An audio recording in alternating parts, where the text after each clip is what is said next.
नमस्कार दोस्तों, आपका स्टडी पॉइंट यूट्यूब चैनल में आपका स्वागत है।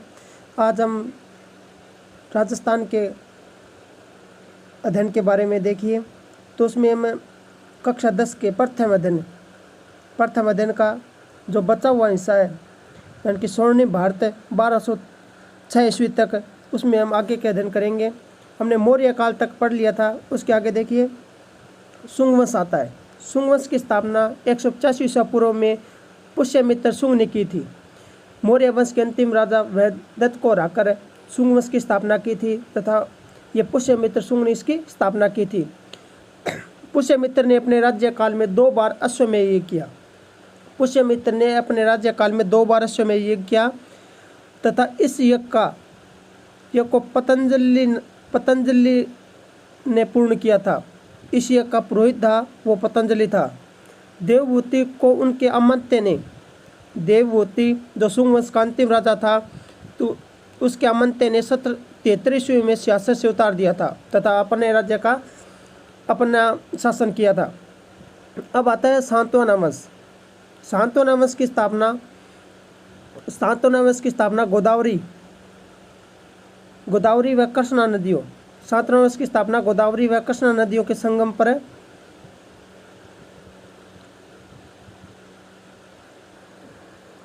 अब आता है सातवाहन वंश। इसकी स्थापना गोदावरी व कृष्णा नदियों की घाटी में, ये गोदावरी व कृष्णा नदी घाटी आंध्र प्रदेश में है, में सिमुक ने 60 ईस्वी में की थी। सिमुक नामक व्यक्ति ने 60 ईस्वी में गोदावरी व कृष्णा नदी घाटी में सातवाहन वंश की स्थापना की थी। सातकर्णी प्रथम राजा ने सातवाहन वंश की शक्ति व सत्ता का विस्तार किया था। सातवाहन वंश का सबसे शक्तिशाली राजा सातकर्णी प्रथम को माना जाता है। इसने अश्वमेध यज्ञ किया तथा समस्त दक्षिणी भारत को अपने अधीन किया था। दक्षिणी भारत को अपने अधीन करने वाला प्रथम राजा सातवाहन वंश का सातकर्णी प्रथम था। इसकी राजधानी प्रतिष्ठान और आधुनिक पैठान को इसकी राजधानी माना जाता है। 23वें राजा सातवाहन वंश के 23वें शासक गौतम पुत्र सातकर्णी ने पश्चिमी क्षेत्र की शक्ति को नष्ट करके पुनः अपने राज्य की सीमा का विस्तार किया था। गौतम पुत्र सातकर्णी ने पश्चिमी क्षेत्र में स्थित शक्ति को नष्ट करके अपने राज्य की सीमा का विस्तार किया था। 27वें शासक यज्ञश्री वे थे। इसने उज्जैनी के क्षत्रपों को हराया था। कई प्रकार की मुद्राएं चलाई जिसमें जलपोत अंकित था। इसकी प्रमुख मुद्रा थी, उसमें जलपोत नामक चिन्ह अंकित किया गया था। इस वंश के शासक हिंदू धर्म के अनुयायी थे। इस धर्म के लगभग शासक का धर्म हिंदू धर्म के अनुयायी थे। इस समय चांदी, तांबे, शीशे, कांसे आदि की मुद्राओं का प्रचलन हो गया था। इन्होंने सर्वप्रथम ब्राह्मणों को भूमि अनुदान तथा अग्रहार देने की प्रथा प्रारंभ की थी। भूमि को ब्राह्मणों को अनुदान में देने की प्रथा सातवाहन वंश के राजाओं ने शुरू की थी। सातवाहनों ने चैत्य व विहार बनवाया था जिनमें कार्ले व चैत्य के विहार प्रसिद्ध है। ये गुफाओं में बने होने के कारण इनको दक्षिण भारत में चैत्य कहा जाता है। गुप्त साम्राज्य। सातवाहन वंश के बाद गुप्त साम्राज्य की स्थापना हुई। वो 273 ईस्वी से 550 ईस्वी तक शासन किया था। गुप्त वंश का संस्थापक श्रीगुप्त था। इसको आदि पुरुष भी कहा जाता है। आदि पुरुष भी कहा जाता है। श्रीगुप्त के बाद उसका पुत्र घटोत्कच गुप्त शासक बना तथा जिसकी उपाधि थी महाराजा। घटोत्कच की उपाधि थी महाराजा। उसके बाद आता है चंद्रगुप्त प्रथम। गुप्त वंश का सबसे सर्वशक्तिशाली राजा था चंद्रगुप्त। इसकी उपाधि थी महाधिराज। विवाह किया था लिच्छवी के वंश की राजकुमारी कुमार देवी से। चंद्रगुप्त प्रथम ने लिच्छवी की राजकुमारी कुमार देवी से विवाह किया था। इन्होंने 319 ईस्वी में गुप्त संवत चलाया था। गुप्त सम्राट चंद्रगुप्त प्रथम ने 319 ईस्वी में गुप्त संवत चलाया था। चंद्रगुप्त इसने 335 से 380 के मध्य शासन किया था। चंद्रगुप्त प्रथम उत्तराधिकारी राजा था। चंद्रगुप्त प्रथम का उत्तराधिकारी राजा कौन था? समुद्रगुप्त। यह दिग्विजय एवं एकीकरण का आदर्श था। इसने दिग्विजय एवं एकीकरण के आदर्श को अपनाकर शासन किया था।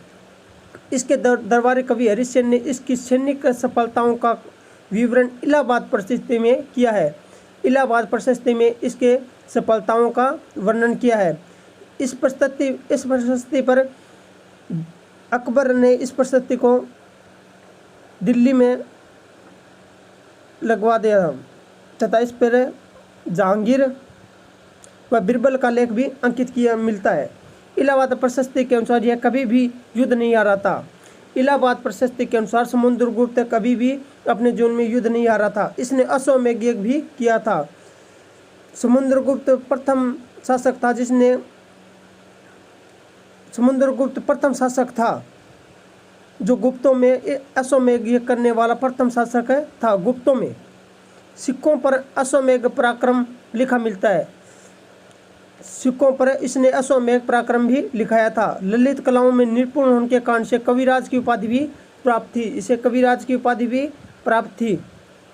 सिक्कों पर समुद्रगुप्त को वीणा बजाते हुए चित्र अंकित मिलता है। यह विष्णु का भक्त माना जाता है। यह विष्णु का परम भक्त था। अब आता है चंद्रगुप्त द्वितीय। इसका अन्य नाम था देवराज व देवगुप्त भी इसको कहा जाता है। इसने अपने साम्राज्य को विवाह के संबंधों व विजयों द्वारा बढ़ाया था। अपने साम्राज्य को विवाह संबंधों तथा युद्धों के द्वारा अपने साम्राज्य का विस्तार किया था। इसकी एक पुत्री थी, उसका नाम था प्रभावती का विवाह वाकटक राजा रुद्रसेन से किया था। वाकटक के राजा रुद्रसेन से इसने अपनी पुत्री प्रभावती का विवाह किया था। उज्जैन को अपनी दूसरी राजधानी बनाया। उज्जैन को अपनी दूसरी राजधानी बनाया। इसने शकों पर विजय प्राप्त करके विक्रमादित्य की उपाधि धारण की थी।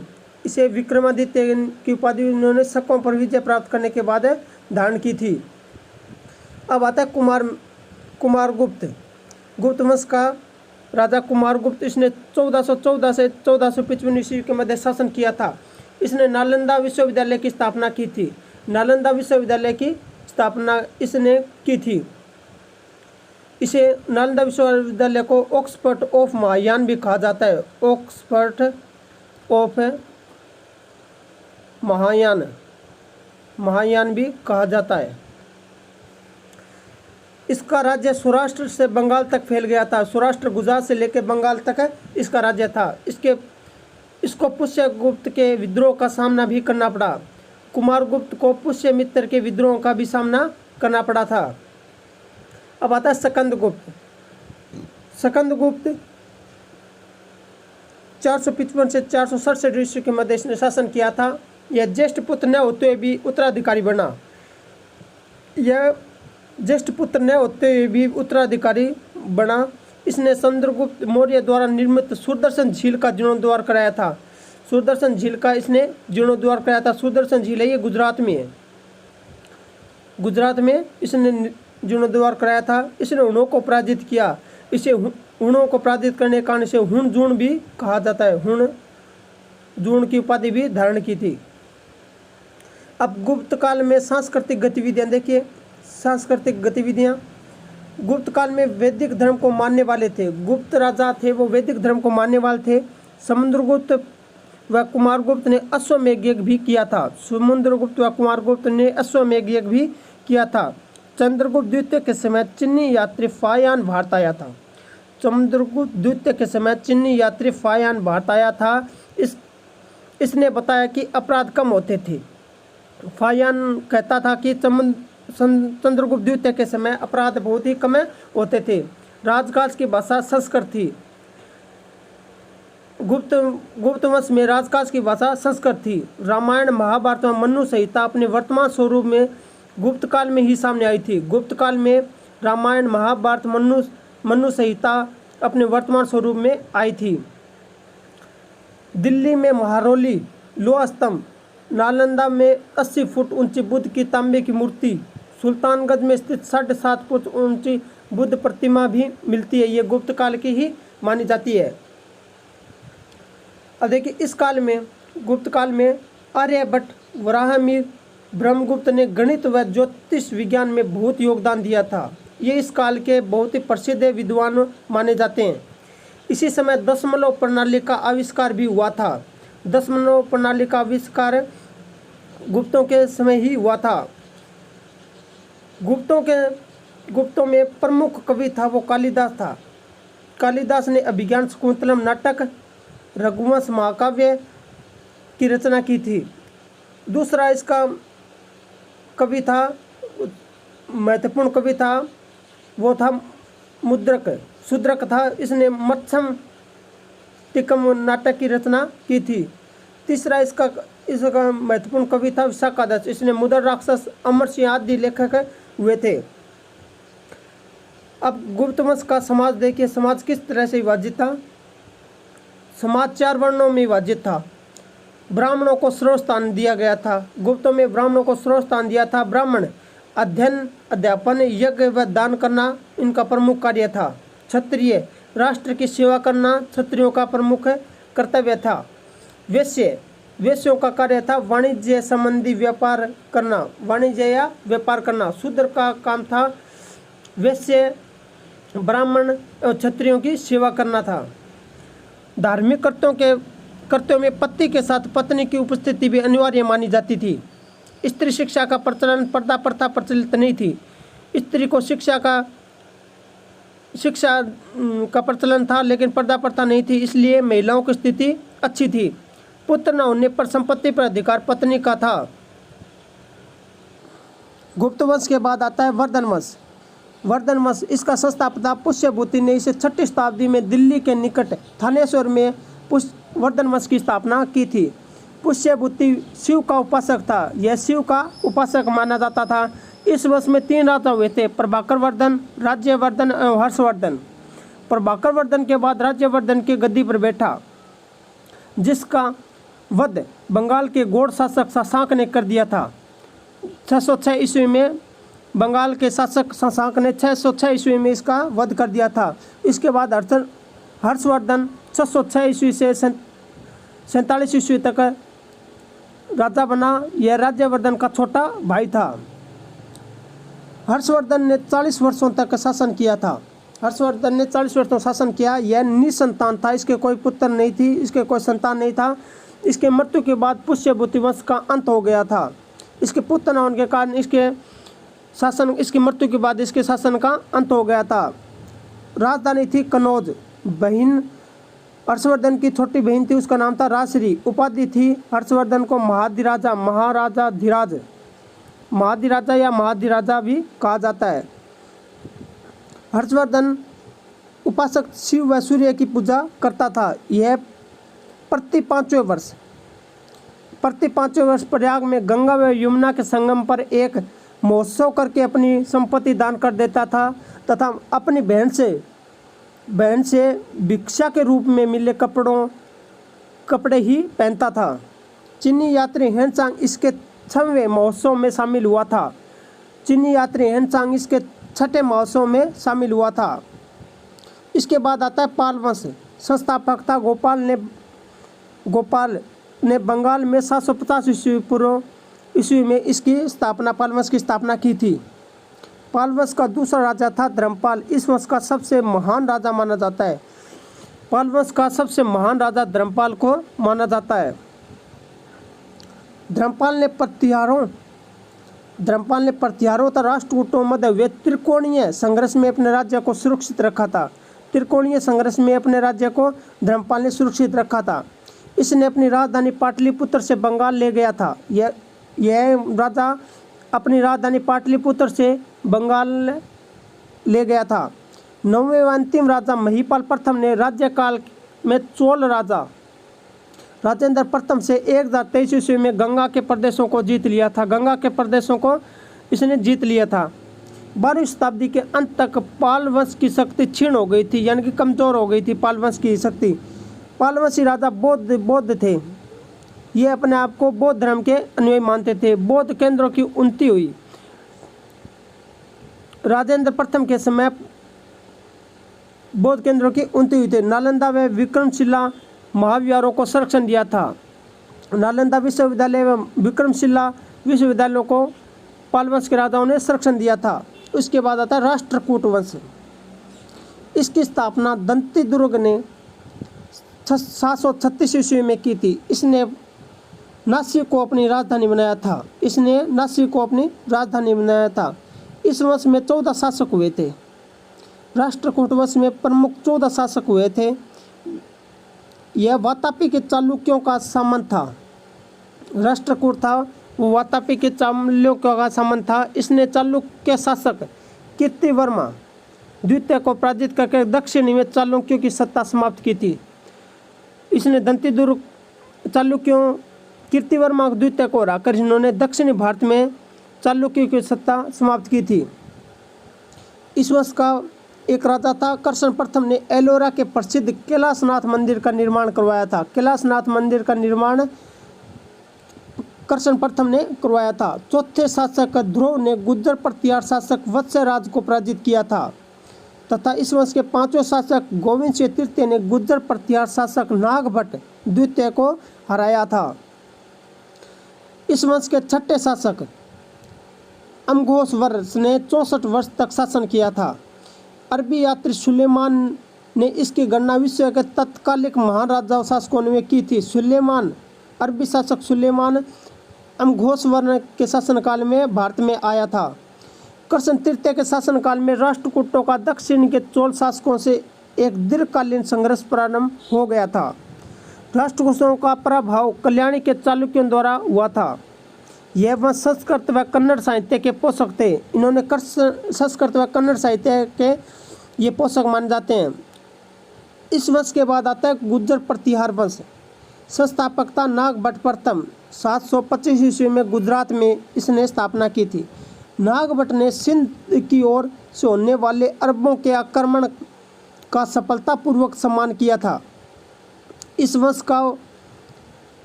का वत्सराज पहला शासक था जिसने सम्राट की पदवी धारण की थी। गुर्जर प्रतिहार वंश का पहला शासक वत्सराज था जिसने सम्राट की उपाधि धारण की थी। वत्सराज के पुत्र नागभट्ट द्वितीय ने 816 ईस्वी में कन्नौज पर अधिकार कर लिया था। इस वंश का प्रतापी राजा था भोजराज प्रथम जो महिर भोज के नाम से भी जाना जाता है। महमूद गजनवी के हमले के समय कन्नौज का शासक राज्यपाल था। गुर्जर प्रतिहार का राजा राज्यपाल है। महमूद गजनवी के साथ हमले के समय इसका शासक था। इसके बाद आता चोल वंश। अशोक के काल में इस राज्य का वर्णन स्वतंत्र राज्य के रूप में मिलता है। अशोक के समय भी चोल वंश के राजाओं का वर्णन भी मिलता है। चोल राज्य के निवासी तमिल थे। ये दक्षिणी भारत के निवासी थे। चोल राज राजा प्रथम संपूर्ण मद्रास मैसूर कुर्ग या सिलीद्वीप या श्रीलंका को अपनी अधीन करके पूरे दक्षिण भारत का एक छत्र सम्राट बना था। इसने अपनी राजधानी तंजौर को बनाया था। तंजौर में शिव का राजसेवजेश्वर मंदिर वैद्येश्वर मंदिर भी बनवाया था। तंजौर में इसने शिव का राजेश्वर मंदिर एवं वैद्येश्वर मंदिर भी बनवाया था। राजेंद्र प्रथम ने गंगोड्डे की उपाधि धारण की थी। इसने गंगेड्डे की उपाधि धारण की थी। चोलों का प्रशासन ग्राम पंचायत प्रणाली पर आधारित था। ग्राम पंचायत प्रणाली पर आधारित इनका प्रशासन था। प्रशासन की सुविधा के आधार पर चोल शासक 6 प्रांतों में बंटा हुआ था जिसे मंडलप कहा जाता था। प्रशासन की सुविधा के आधार पर चोल प्रांतों का प्रशासन 6 समितियों में बंटा था जिसे मंडलप कहा जाता था। गांव के प्रतिनिधि प्रतिवर्ष नियमित निर्वाचित होते थे। हर साल गांव के प्रतिनिधि निर्वाचित होते थे। लगान भूमि उपज का 6वां भाग लिया जाता था। 1/6 भाग लगान के रूप में लिया जाता था। चोल शासकों में सोने के सिक्के को कांसु कहा जाता था। दक्षिण भारत में नहर प्रणाली चोलों की देन है। दक्षिण भारत में सर्वप्रथम नहर प्रणाली चोल शासकों की देन है। चोल युग की नटराज शिव की कांसे की मूर्ति सर्वश्रेष्ठ उदाहरण है। चोल शैव धर्म के अनुयायी माने जाते थे। चोल अपने आप को शैव धर्म के अनुयायी मानते थे। इस वंश के बाद आता है पल्लव वंश। शिलालेखों में पहले पल्लव राजा कांची के विष्णुगोप का वर्णन मिलता है। महेंद्र वर्मा महान वास्तु निर्माता पल्लव वंश का राजा हुआ था। नरसिंह वर्मा ने 642 ईस्वी में पुलकेशिन द्वितीय को पराजित किया था। पुलकेशिन द्वितीय को नरसिंह वर्मा ने पल्लव वंश के राजा नरसिंह द्वितीय ने पराजित किया था। इसके बाद आता है चालुक्य वंश। पुलकेशिन प्रथम ने अश्वमेघ किया था। चालुक्य वंश के राजा पुलकेशिन प्रथम ने अश्वमेघ किया था। चौथा राजा पुलकेशिन द्वितीय सबसे प्रख्यात राजा था। पुलकेशियन के पुत्र विक्रमादित्य ने चालुक्य शक्ति पुनः प्रतिस्थापित की थी। विक्रमादित्य षष्ठ ने प्रसिद्ध कवि विल्हण के संरक्षण दिया था। विल्हण ने विक्रम देवचरित्र ग्रंथ की रचना की थी। इस समय मिताक्षर को हिंदू कानून का एक आधिकारिक ग्रंथ भी माना जाता था। इसके बाद आता है, इसके बाद देखिए ब्रह्मबाई आक्रमण। 1206 से पहले भारत के विदेशियों का आक्रमण के कौन कौन से थे? शकों। यह मध्य एशिया की एक लड़ाकू जाति थी। शक थी वो मध्य एशिया की एक लड़ाकू जाति थी। ये बेलन दर्रे से होकर 31वीं में भारत आए थे। ये बेलन दर्रे को पार करके 31वीं में भारत में आए थे।